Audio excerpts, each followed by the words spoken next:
બાબરના ઊણ ખાતે જે ચૌધરી સમાજની બેઠક મળી હતી, આ બેઠકમાં પૂરતા પ્રમાણમાં જે સમાધાન થવું હતું એ સમાધાન ન થતા આખરે ટોળા દ્વારા હુમલો કરવામાં આવ્યો અને આ જે હુમલામાં પોલીસ કર્મચારીઓ ઘાયલ થયા। જો કે તમામ બાબતને લઈને બનાસકાંઠા રેન્જ આઈજી શું કહ્યું તેની વિગતે ચર્ચા આ વિડીયોમાં કરવી છે। વૈષ્ણવજન તો તેને કહીએ જે પીડ પરાઈ જાનાને રે। નમસ્કાર, હું છું દિનેશ ઠાકોર। નવજીવન ન્યૂઝમાં આપનું હાર્દિક સ્વાગત છે।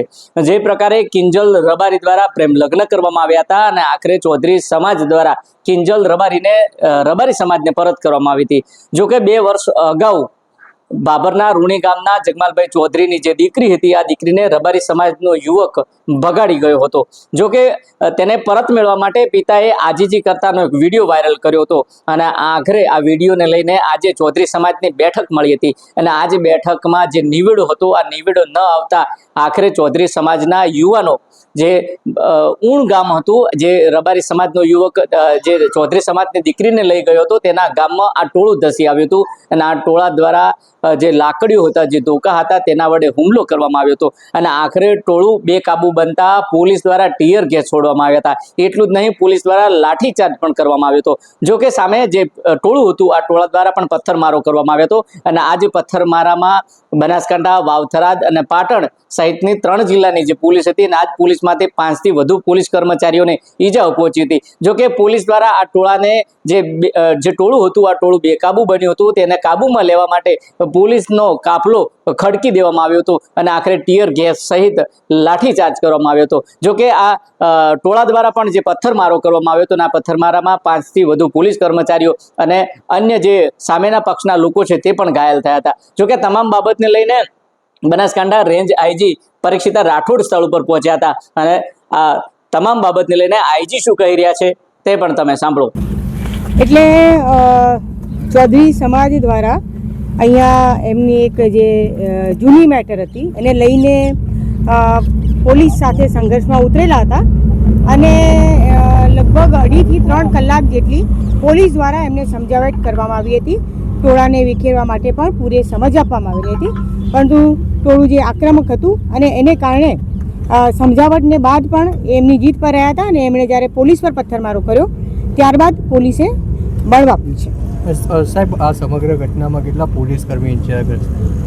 હા, પોલીસ કર્મી 4 જેટલા પોલીસ કર્મીને નાની મોટી ઈજાઓ થઈ છે। ટીયર ગેસ કેટલા છોડવામાં આવી પરિસ્થિતિ? હા, ટીયર ગેસ છોડ્યા છે, બળ વાપર્યું છે એટલે ટીયર ગેસ છોડ્યા છે, પણ એક્ઝેક્ટલી આંકડો અત્યારે નહીં કહી શકાય। હાલ કેવી પરિસ્થિતિ છે? હાલ અત્યારે સંપૂર્ણ કંટ્રોલમાં છે। અમારી પૂરી ટીમ, હું અને મારા 2 એસપી અને મારી બંને જિલ્લાની પૂરી ટીમ અહીંયા હાજર છે અને અમે અત્યારે હવે આગળ કાયદેસર કાર્યવાહી કરી છે।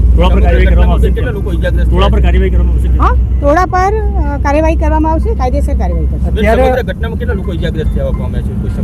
સમગ્ર ઘટનામાં પોલીસના 4 માણસો છે અને બીજા જે ટોળાએ જે પથ્થરમારો કર્યો એમાં પણ એ જ સમાજના જે માણસો છે એવા પણ 4-5 જણા ઇન્જર્ડ થયા।